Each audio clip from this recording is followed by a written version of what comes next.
morning and welcome to the Mitigation Planning Coffee Break Series and today's topic, incorporating natural hazards mitigation plans into local planning. My name is Jonathan Johnson and I am your host today. Your presenters today are Brett Holt, Jay Wilson, and Molly Mowry. If you're ready to go, Brett, take it away. Thanks, Jonathan. Everyone, welcome to our 11th webinar here for our 2017 FEMA Region 10 Coffee Break Series. For those who are new, I hope you'll have an opportunity to look back at some of our previous recordings on a variety of different topics. We try to build upon these throughout the year. So what you might notice today is we're not going through all the basics of what a mitigation plan is, but we're trying to go above and beyond of not just having the plan, but now we're taking it and now we want to put kind of where rubber meets the road here with land use and a regulatory plans and integration so that these a mitigation plan doesn't stand alone and maybe sits on a shelf. But we're also here for those who, of course, have been joining us throughout each month.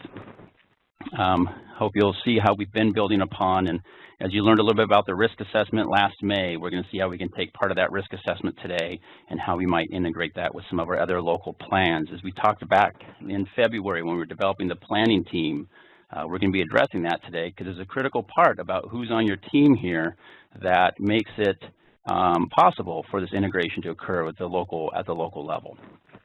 So we got a couple great speakers today. I want to welcome Jay Wilson and Molly Mowry. Jay Wilson, he is from Clackamas County, Oregon. He's their resilience coordinator. Probably for counties, very few might have a resilience coordinator there with your county throughout, for those of us joining us throughout the country. Hopefully he's going to take some time and talk about that role. But Jay Wilson is with the Clackamas County Department of Emergency Management. He spearheads the county's efforts to reduce risk and assess hazards, including flood, earthquake, wildfire, volcano, tsunami hazards, and climate change impacts. He also leads sustainable recovery planning efforts between local, state, federal government agencies and working with community groups affected by January 2011 flood event in the Upper Sandy. He is the chair of the Oregon Seismic Safety Policy Advisory Commission and currently serves as a Disaster Resilience Fellow with the National Institute of Standards and Technology. And then Molly Mowry, she's AICP. She is the owner of Wildfire Planning International. She's the president. The Wildfire Plan International is a consulting firm dedicated to helping communities increase their resilience to wildfire. Molly's a certified land use planner and has 15 years of experience working with communities on the challenges of sustainability, environmental planning, and the wildland-urban interface. And so I welcome both of our guest speakers today.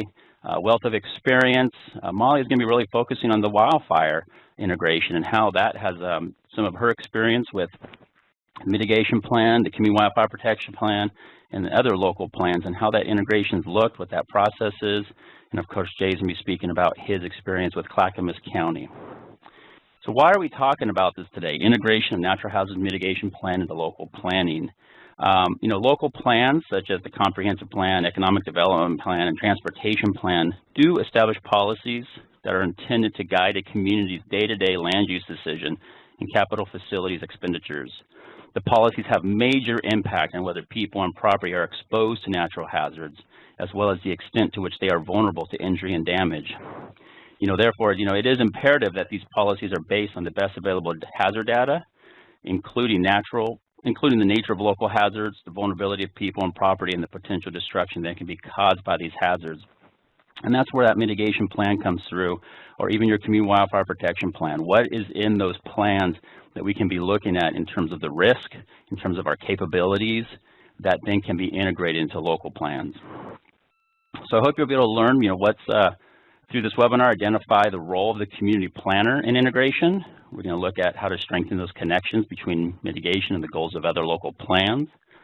Look at the planning requirement that addresses integration and a variety of resources that you guys may be able to access, that you guys can access on integrating these plans. Again, as Jonathan mentioned, these slides will be made available afterwards, as well as a number of resources that we are going to make available to you to download. So that will come out either later today or on Monday. So let's talk about mitigation.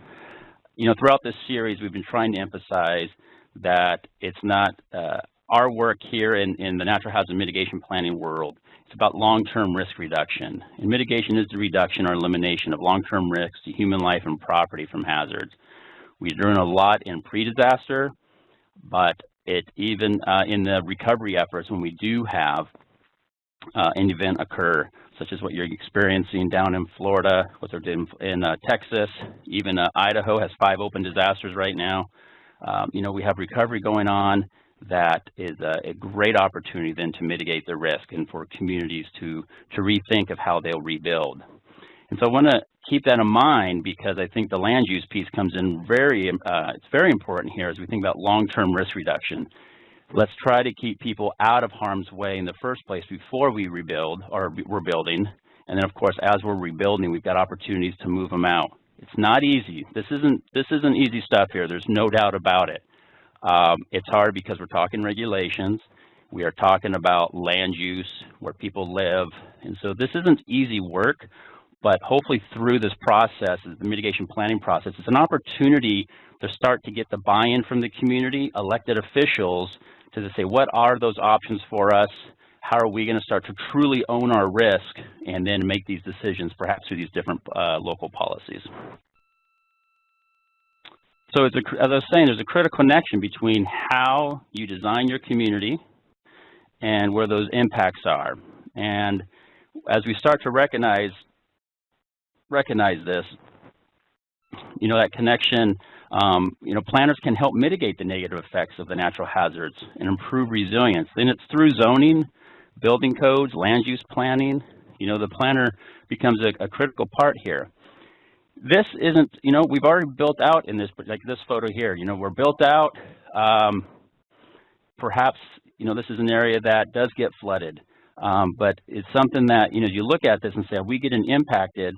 What do we have in place that allows for that current development to occur? Do we have a policy that says if we're going to rebuild that we might move some of this out? Do we have critical infrastructure down here? Is the city hall down here, a school? As we're looking at this, we need to rethink, like, where do we want to reduce those impacts? Do we have policies in place that then can help move them out? Once you've built, it definitely is a lot tougher to move these particular buildings out of the way, but definitely something to think as you go through this process of mitigation planning. There's a lot of different plans out there that we think about as when we're integrating.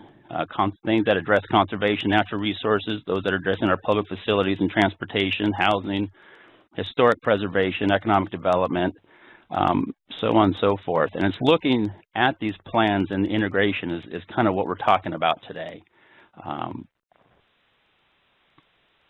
The mitigation plan itself should be consistent with these other plans so that you have, whether it's your goals and objectives, your strategies. When you're out of alignment with them, that's when it becomes a little bit more challenging because our community isn't having a unified vision. So recognizing what these plans are and building upon them is a key part here. So what are these benefits? Leveraging resources, using various funding streams to implement a holistic project, achieving multiple objectives.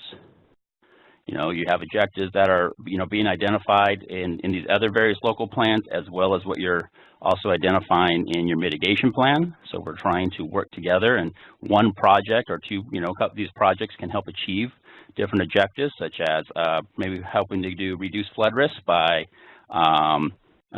doing some flood buyouts and having some more additional park land or open space land that also might be identified in a Parks and Recreation master plan. The benefits, of course, increasing political acceptance of mitigation objectives through this, and of sending a consistent message. You look at elected officials who might prefer that community documents provide a consistent message about policy decisions. So the role of the community planner. It can't be emphasized enough that the community planner should be on your mitigation or your mitigation planning team. It's happening more and more, but in many times the planner, and as I look through plans, they might be there throughout the whole process, or maybe they're brought in after, some of that's in community development. But this is a critical role with this integration, as it's in the planner's world that is usually working with the comprehensive plans and some of the local zoning and ordinances. And so having your planner on this team, if you haven't done so, bring them on board. And this isn't just for, if these are multi-jurisdictional plans, it's not just for the county, but it also includes the cities that are part of this plan too. So you find that, generally these efforts are led by emergency managers. Great focus in coming from our emergency managers are preparedness, response, recovery. Our planners bringing in that expertise around land use, economic development, housing, transportation. But there's definitely an overlap of where they both can be addressing mitigation together. They have expertise, and it's important that they work together as we're thinking about the integration of our plans with land use, local planning and policies. So bringing them on board, there's definitely strengths on both sides of the house here, but if you notice on your planning teams, you're not having these individuals at the table, perhaps even equally co-leading, take time at your next planning meeting to go, how do we strengthen that connection so that we can have maybe more informed decisions later on as we're thinking about reducing our risk. So the planner, we're looking at them participate in mitigation planning. They even help, planners have a big strength in facilitation, leading. So bring them on board to help lead, facilitate, or participate in the development of the plan.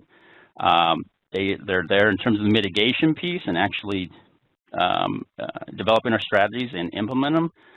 They can integrate those policies and implement actions. And of course, the advocation of mitigation. They can champion the mitigation goals. A planner can plan, mitigate, or advocate in both the pre-disaster and post-disaster environments. So bring them on board. These are some of those opportunities. And then in implementation, you think about for mitigation projects, have that role in permitting, designing, even grant writing. And then from the regulatory strategy piece, helping develop that language that would be in the local policies, helping to guide through the approval process, and hoping to also ensure the consistency with other plans and policies.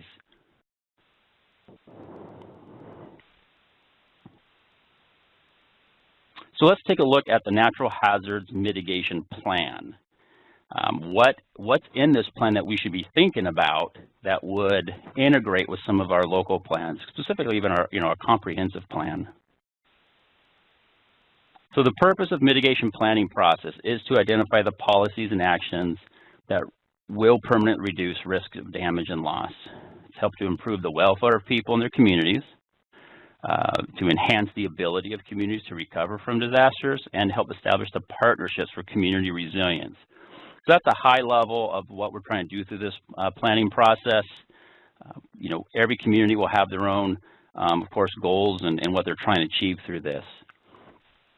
But from this process, having the right people on board, from either the community from the stakeholders that are involved with the planning team, to then how we reach out to our community is critical here, especially as we start thinking about land use policies and local plans.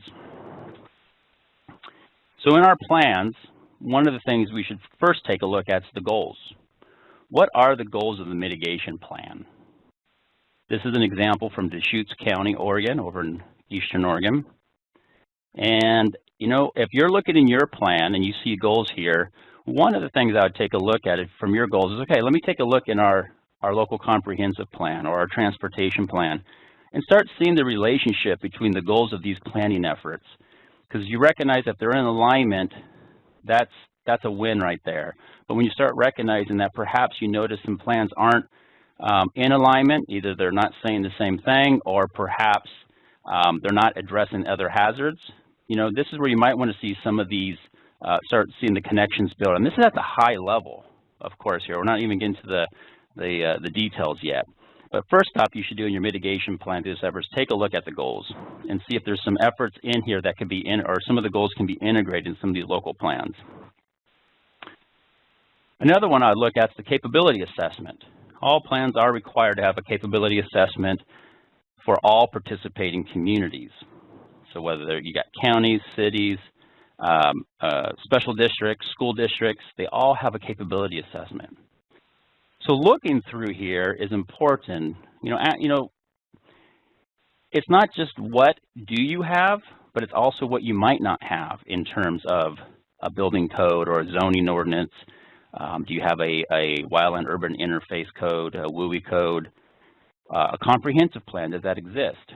And so going through this starts to say, all right, perhaps we don't have a current building code, or we don't have a particular zoning ordinance or zoning code, or we don't have a comprehensive plan.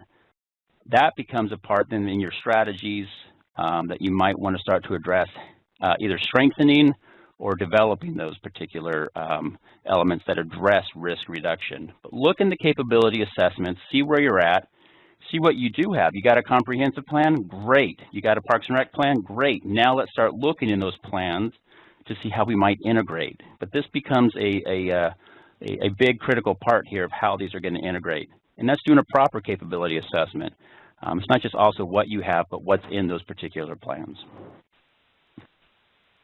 So of course, we go through these risk assessments, and through this, we're trying to understand what is at risk, what's our most vulnerable areas that we start to address. And of course, risks, potential for damage, loss, or other impacts created by the intersection of hazards with development.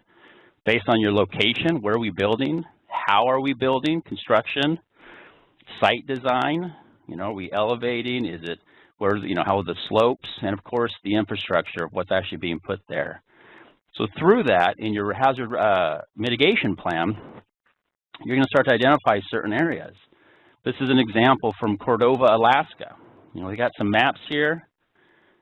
They're doing some coastal work. We can see where the base flood elevation's at, but then also, perhaps we're looking at some sea level rise or +1, +2, or +3 feet above. But you start seeing the impacts.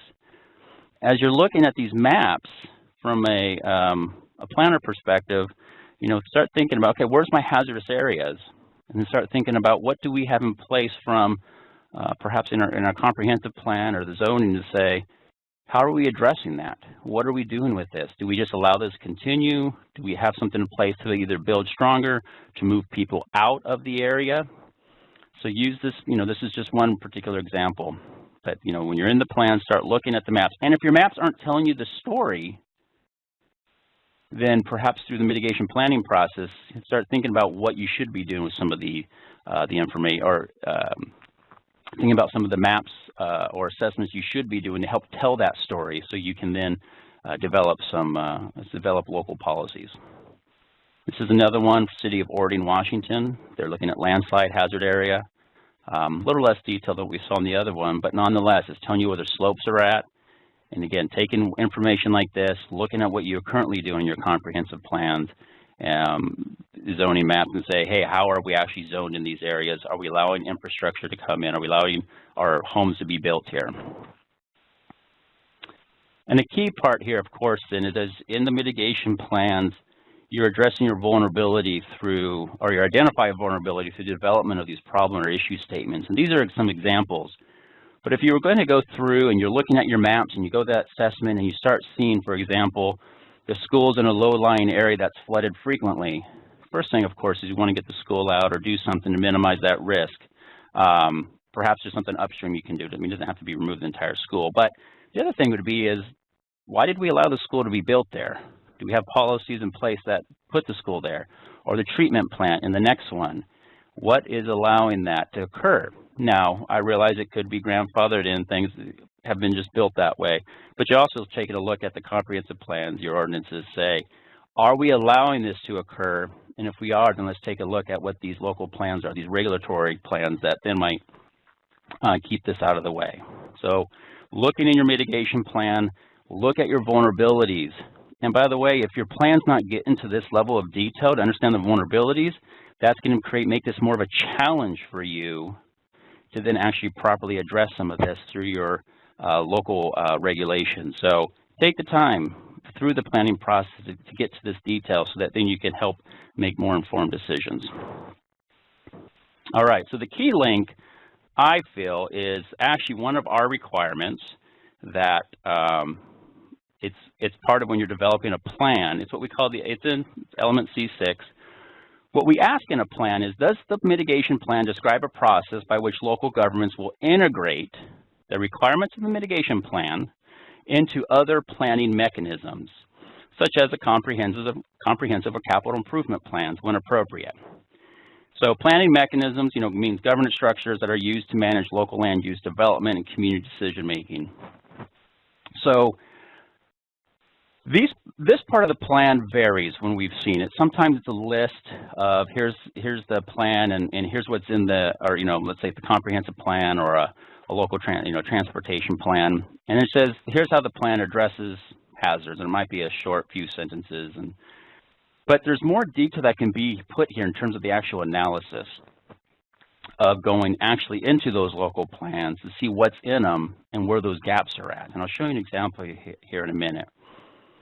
So what we're looking at is the plan must describe a community's process to integrate the data. So if your comprehensive plan is going to become up to date in 5 years or 4 years, 3 years, all right, what's the process? What might it look like as you are going to start integrating information in your plan into that local comprehensive plan or the transportation plan? When's it going to be revised? And then how does that look when you start to integrate?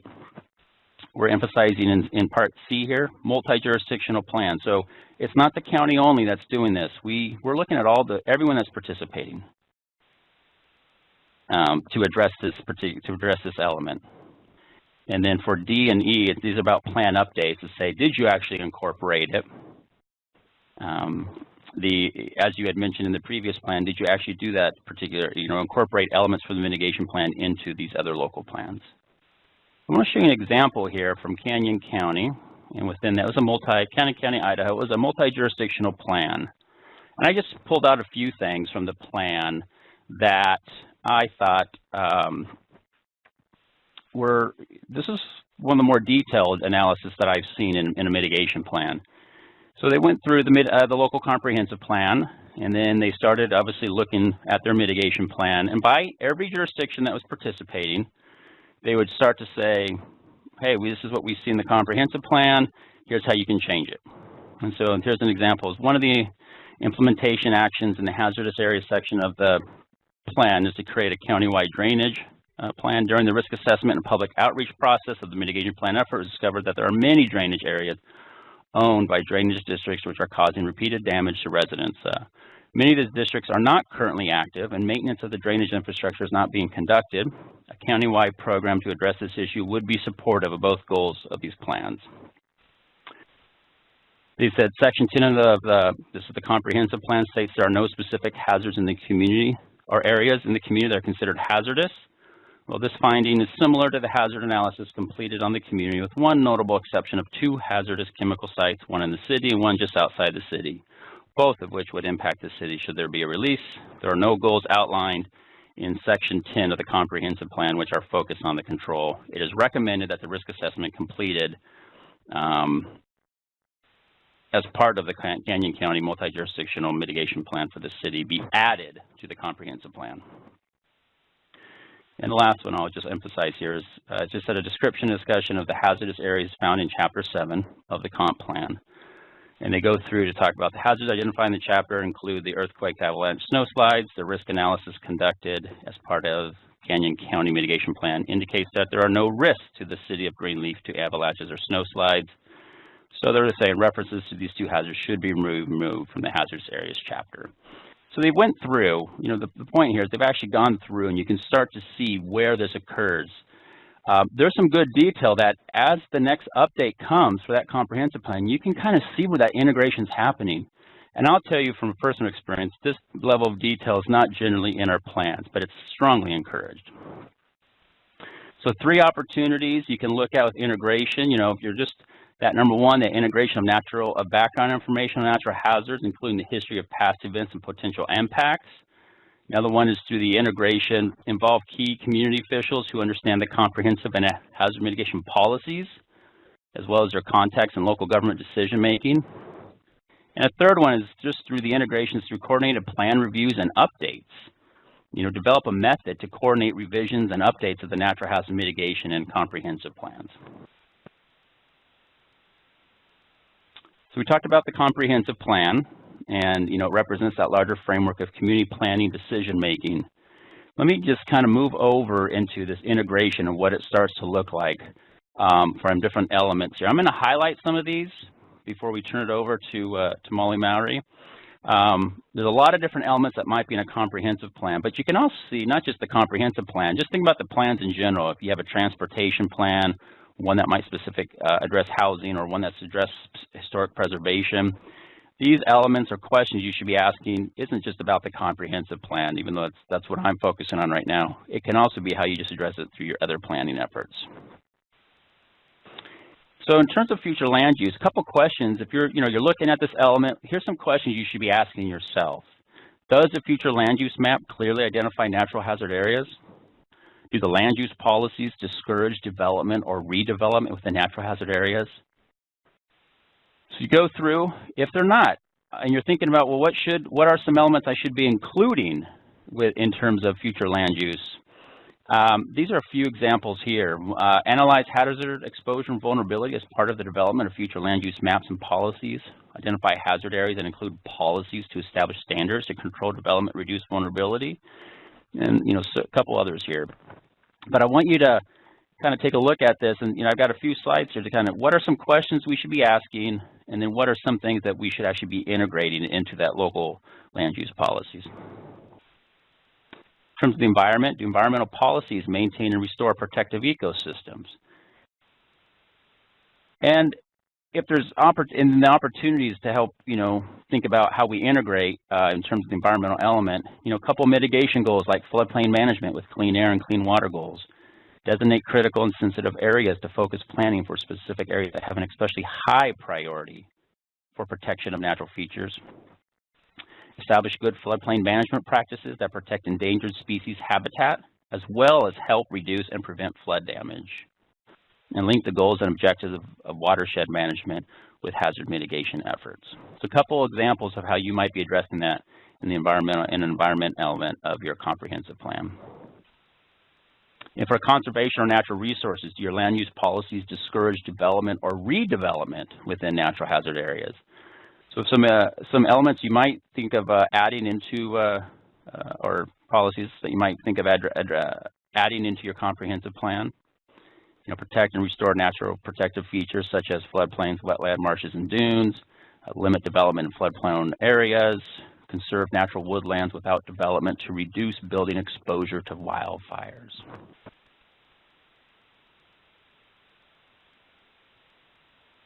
In your recreation and open space, always thinking about are there policies to encourage the development of waterfront areas for recreational purposes to serve as tourist attractions and to provide an economic benefit to the community from land that is otherwise prone to hazards?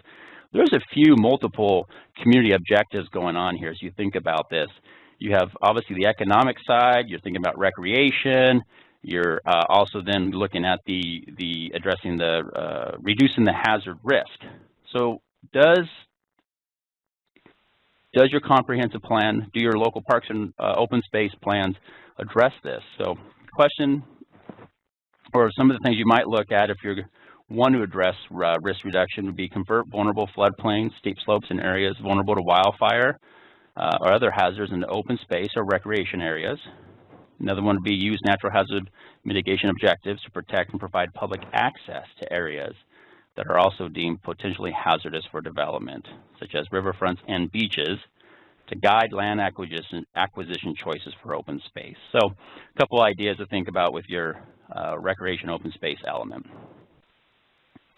And just two more here on public facilities and services. Ask the question, do infrastructure policies limit extension of existing facilities and services that would encourage development in areas vulnerable to natural hazards?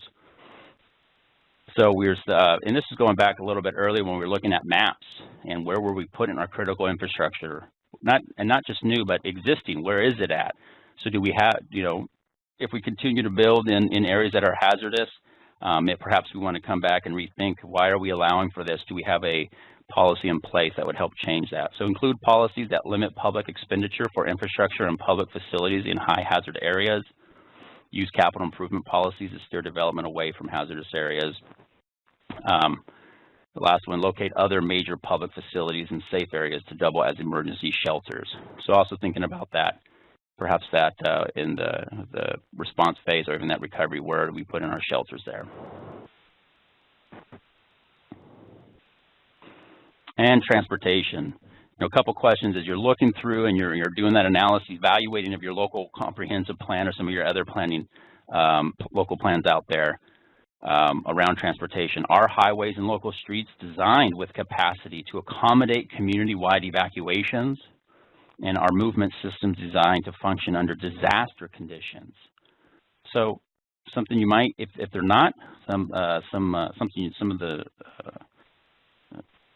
wording or updates to your local plans might be determine if transportation facilities are adequate in the event, plan for contingencies if there is structural failure of bridges or other infrastructure, use transportation projects to determine the location and density patterns of future growth, use transportation policies to guide growth to safe locations and limit access to natural hazard areas. All right, so that's just a few ideas, some of the questions you might be asking. And I'll show you these questions. I'll tell you, I'm not making those up right now. We actually have some guidance already out there, as well as a slew of other questions, and we'll get that here towards the end when we're doing our resources. But before that, I want to turn this over to Molly Mowry, and she, again, is with Wildfire Planning International, and she's going to be talking about integration of planning, but really around the wildfire hazard where her expertise is at. Molly? Great, thanks, Brett. Can you still hear me okay? Yes, I can. Perfect. Well, again, thanks for the invitation to present here today. And I scrolled through the list of participants. Some of you are familiar names, so it's good to see you again and good to meet everyone else. As Brett mentioned in my bio, I manage a consulting firm, Wildfire Planning International. We're based here in Colorado, but we work with communities across the U.S. And one of the programs that we are engaged in is the Community Planning Assistance for Wildfire, or a CPAW program. We co-founded this program with a nonprofit, Headwaters Economics, based out of Montana.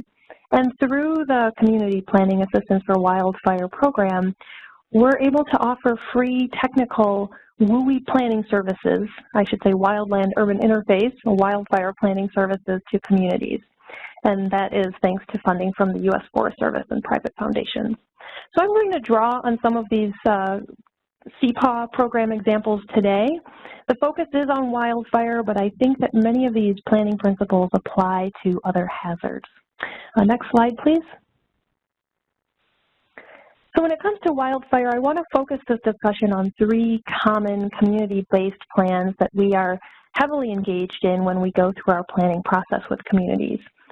The first two are plans that Brett already went over in pretty good detail, so I'm not going to go into them as much. The comprehensive plan, which I know some of your communities refer to as the general plan or the growth policy, depending on your location, the hazard mitigation plan, and then, as Brett mentioned a few times, the Community Wildfire Protection Plan.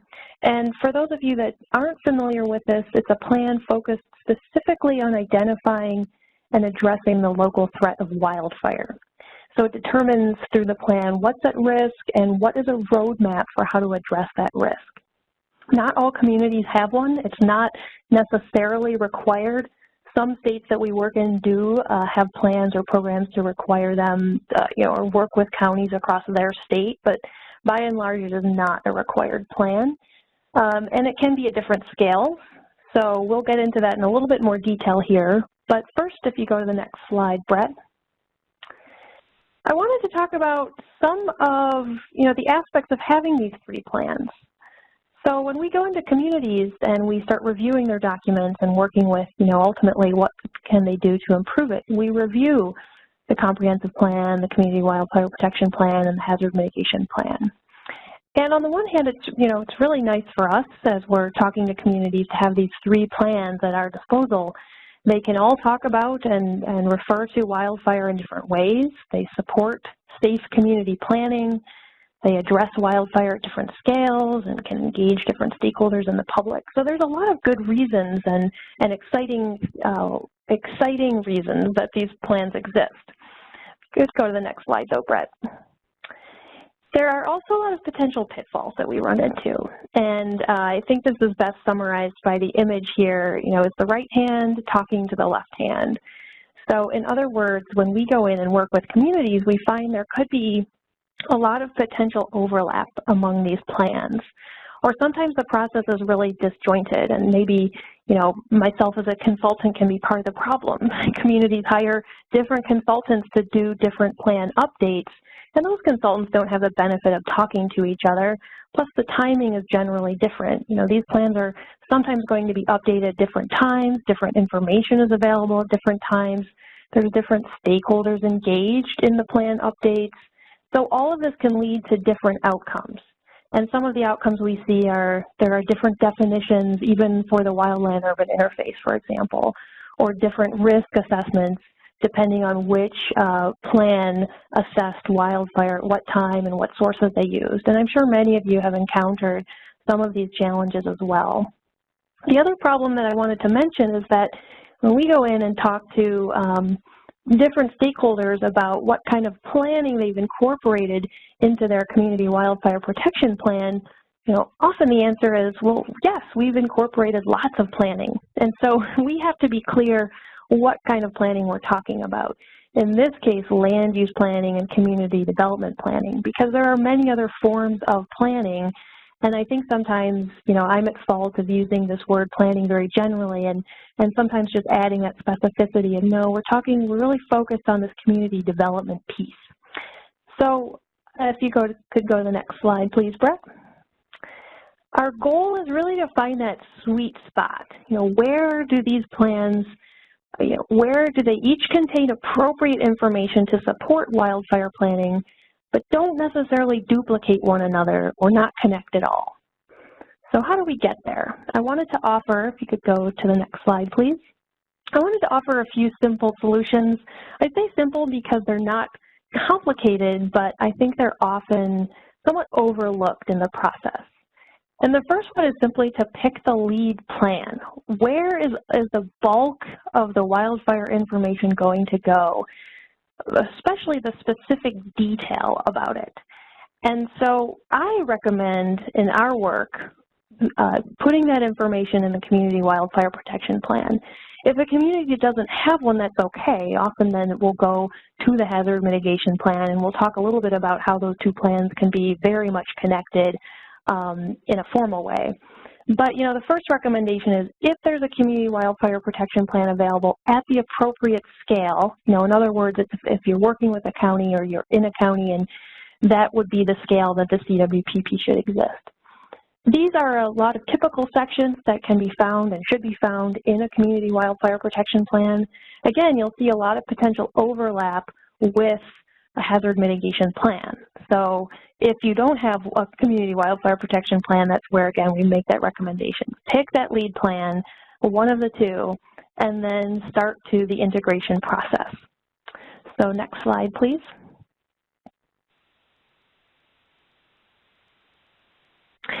So what does that integration really look like? Again, these sound like very simple solutions, but it's surprising. I'll take an example. It's surprising how often we run into data that is very different. One would be wildfire history. This changes every year, and not every plan is going to get updated every year. So sometimes when we're looking for information on wildfire history, we'll go to first the pre-disaster mitigation plan, and we'll see a list of fires that might run through 2014. And then we'll go to the community wildfire protection plan and find, oh, that was just updated last year. Now we have fires through 2016. And so that's fine for us because we know where to look. But if you're someone else looking for this information and you don't know what your options are for finding information, you might be looking at a list that only goes through 2014 and draw some wrong conclusions or just not have the full picture. So again, it's very simple, but looking at if you only have that one list for, and again, it's contained in the lead plan, the CWPP, then that's where you can point your other documents to. You don't need a comprehensive, exhaustive list of wildfires in the comprehensive plan and the hazard mitigation plan. Another example is how is the WUI, the wildland-urban interface, defined and assessed?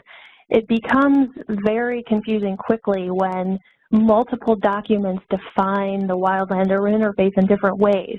Some of them have it geographically defined, some of them more it's based on conditional definition. So we're looking at, in order to understand how to plan for it and reduce risk, we need to know that it's consistently defined. And Brett talked about this earlier with the need for consistency. So the strategy is to adopt that CWPP ultimately as an appendix to the hazard mitigation plan, and you can make all the referrals you need to about the wildfire information right within the same plan. So I think that's a really neat way, and many communities have done this already. It's becoming more of a best practice, but to take that community wildfire protection plan, adopt it as an appendix or an addendum to the hazard mitigation plan, and there's a lot of benefits that come from that. On the flip side, too, we want to talk about how does the comprehensive plan integrate with the community wildfire protection plan. And I'll give a real example in a minute, but I want to talk about, the importance of looking at the trends and the information that your comprehensive plan covers and how that informs the wildfire planning process.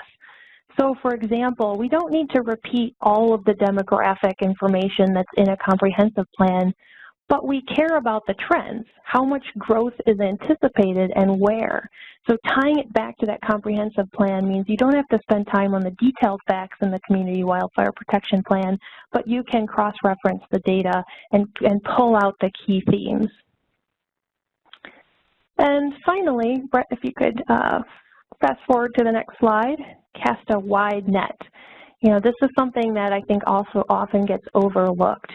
We are focusing on, for the purposes of today, on those primary plans, but we want to ensure that all the other little ancillary plans are key in this. So, for example, open space management is one often where there's a standalone plan, and wildfire is usually overlooked in that plan.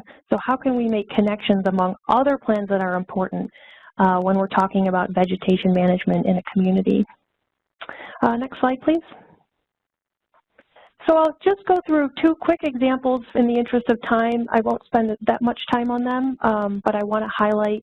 One is, I know outside of Region 10, what we've been working on in Missoula County, Montana, working on updating their CWPP. So it's not in final adoption form yet, but I think what we've learned in this process is we've invited the planning department to the table to talk alongside the emergency managers to really bring in the important information that they can offer to the community wildfire protection plan.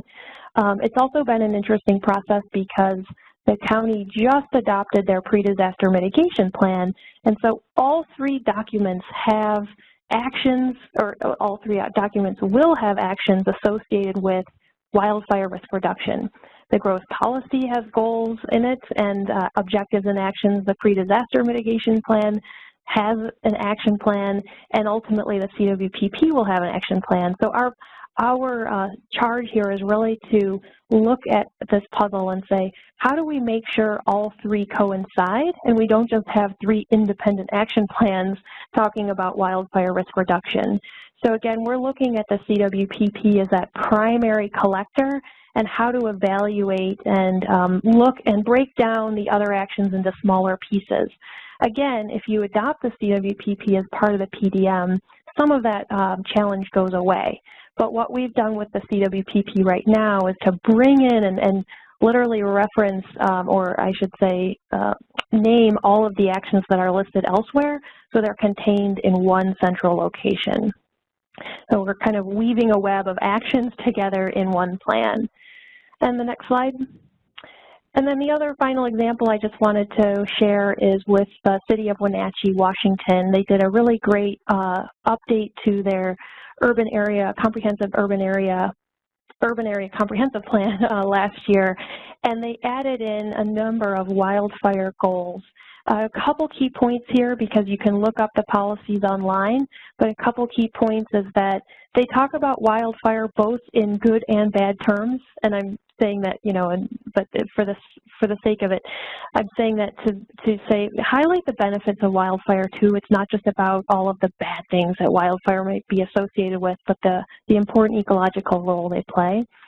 And also their policies really cross-reference, or I should say reference other elements within the plan. So for instance, wildfire the policies also say support the implementation of the transportation element because we need secondary access across the community.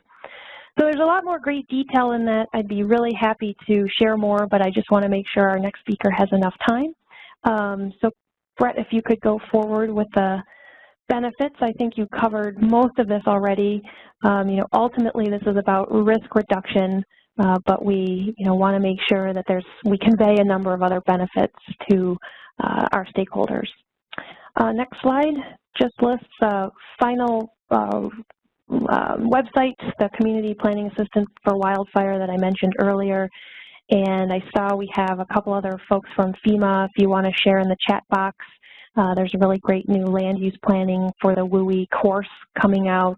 So any other resources that you want to share with others, please feel free. But I think I'll leave it at that and turn it over to Jay, or back to Brett probably. Sounds good. Thank you, Molly. I appreciate you coming on to speak to us. Contact Molly if she's got a wealth of experience with wildfire, land use planning, has been heavily involved, of course, with different guides and training around that, of course, and as well as with actual, the reports and on-the-ground work. So please reach out to her if you guys have questions. I'm going to actually go over here to Jay Wilson. He is the Clackamas County Resilience Coordinator, and Clackamas County just up here in northern Oregon, just right outside of the Portland area. So Jay, I'm going to turn it to you to speak about what you guys are doing in terms of integration and how your mitigation planning process has helped that out. Thanks, Matt. Just checking to make sure my audio is working. Yep, we can hear you. Perfect. Hi, everyone, and thanks, Molly. That was a great transition from the overview slides that Brett was doing. I've just got a few slides, so this works out good for the timing. I'm highlighting the kind of legacy of where we are now in 2017, embarking just now on our fourth planning effort. It'll be our third update, and the necessary kind of way we're looking at the way that our plan is currently laid out versus where we want it to go in this upcoming process. And in the introduction, Brett mentioned this Sandy River disaster declaration we had in 2011, and I bring it up just because it's been a big opportunity for the county to rethink the interdepartmental relationships that we have, and that at that time the recovery process was really kind of led by our Department of Transportation and Development, but primarily at kind of a permitting level. And it helped our office, our disaster management office, come in and define our role in the recovery process for community engagement. But at the same time, we formed a sustainable recovery work group that brought all of our county offices together, many of them from our Hazard Mitigation Advisory Committee. We've been meeting bi-weekly for the last 6 years.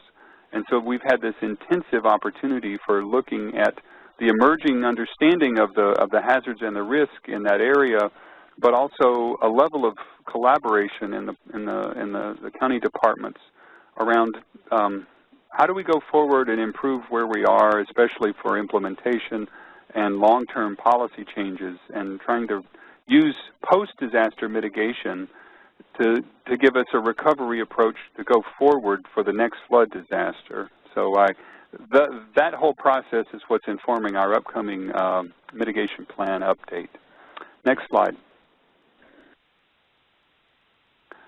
And so I just have 4 slides. These were 4 questions that Brett had provided. And so I went back and I was looking at this idea of how did we look at integration. And from our 2002 plan, this is language taken right out of the plan that I wanted to just highlight. And we were focusing on capital improvements at the time and trying to emphasize that as,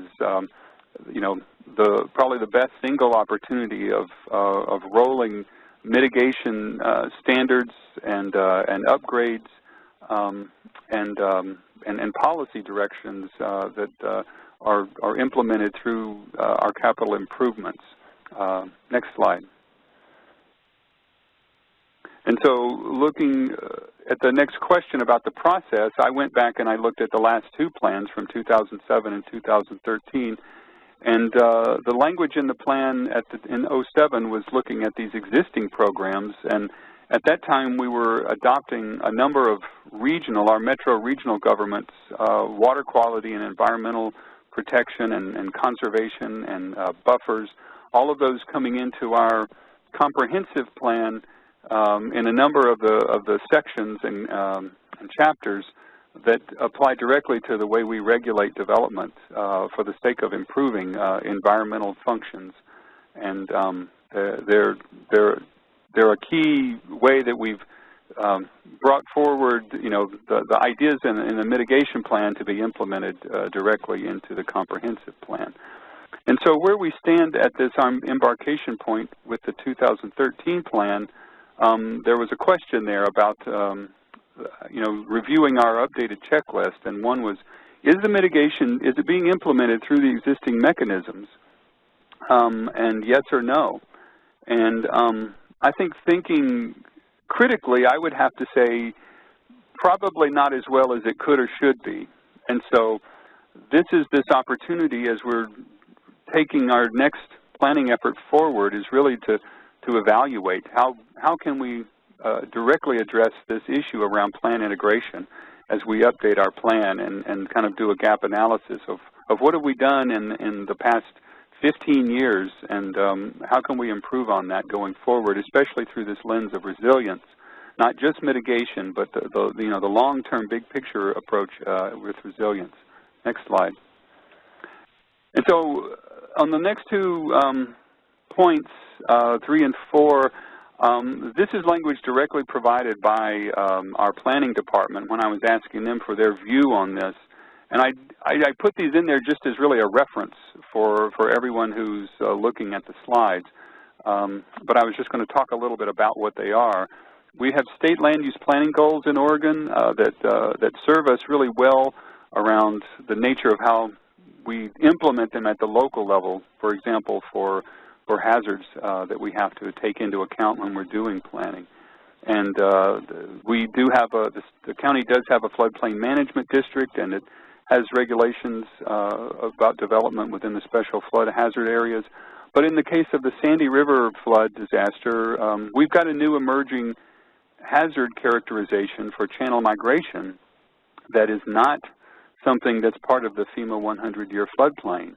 And we have a real issue around, adopting a newly characterized hazard that is not identified in any state law or policy, and the shortcomings of the current standards that we regulate for with an emerging hazard that there's not a basis for doing it in the state. So this is helping to push us forward into rethinking this relationship between the work that's going on in the Disaster Management Office and how it supports and influences the update of the comprehensive plan for adopting new hazard analysis and hazard maps. Next slide. And then this is my final slide, looking at this the issue around the comprehensive plan identifying this risk. And it does take into account these kinds of inventories and the way the mitigation plan influences that in doing that kind of spatial analysis that our GIS department provides for us in the plan, and giving us these kind of almost a list or a spreadsheets and databases on exposure and population risk and proximity to hazards. And so we've still got a number of other hazard maps, like a whole set of landslide maps that were provided in 2013 that have not yet been adopted, like the Sandy River maps that have not yet been adopted. So this is a big criticality for the planning department's timeline and process for integrating new material, but with a backlog of updates that are there.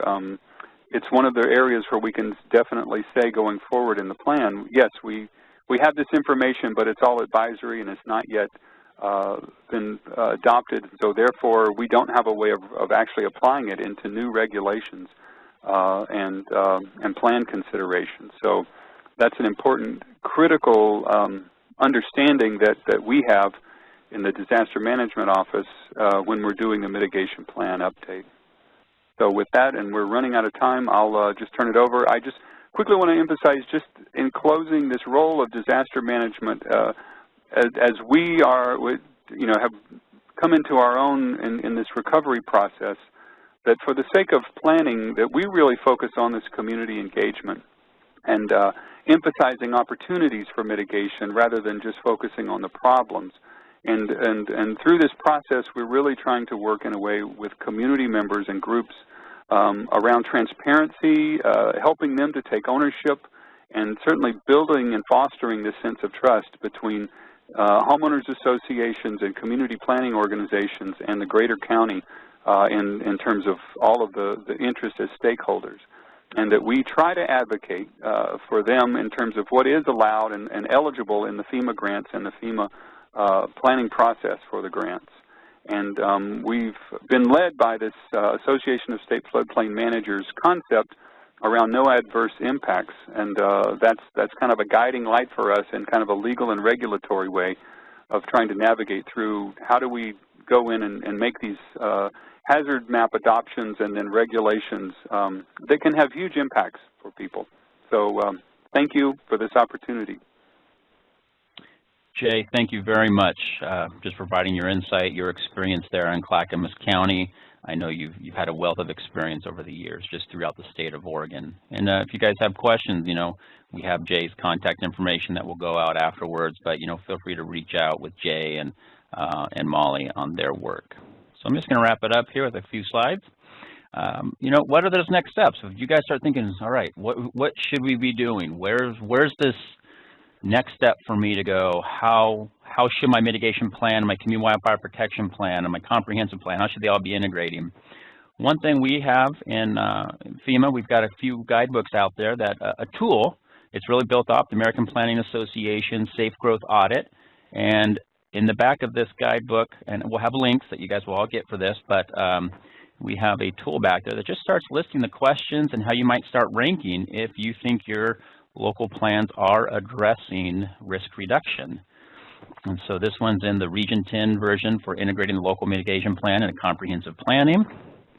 And then, of course, in the local mitigation planning handbook, we have this safe growth audit. You guys might have already, if you're planners or are already a member of the American Planning Association, it was in a zoning practice from a number of years ago. But this is also those questions that you should be asking yourselves if you think local plans, zoning ordinances, subdivision regulations, are they addressing risk reduction, and can we be doing better? So today, I hope you've had the opportunity to learn, what's the role of the community planner in integration, what are some of the opportunities to strengthen connections between the mitigation plan and goals of other local plans. You've learned what our planning requirement is around addressing integration. And of course, we got some resources here that you guys can use. So here in Region 10, we have a guide specific to our 4 states that talks about communities that did do integration. There's a national one on plan integration and linking local planning efforts. American Planning Association put out this hazard mitigation, integrating best practices into planning a number of years ago. And I still think it's as relevant today as it is then that Schwab was the editor. Great book just to see that linkage between emergency management and community planning.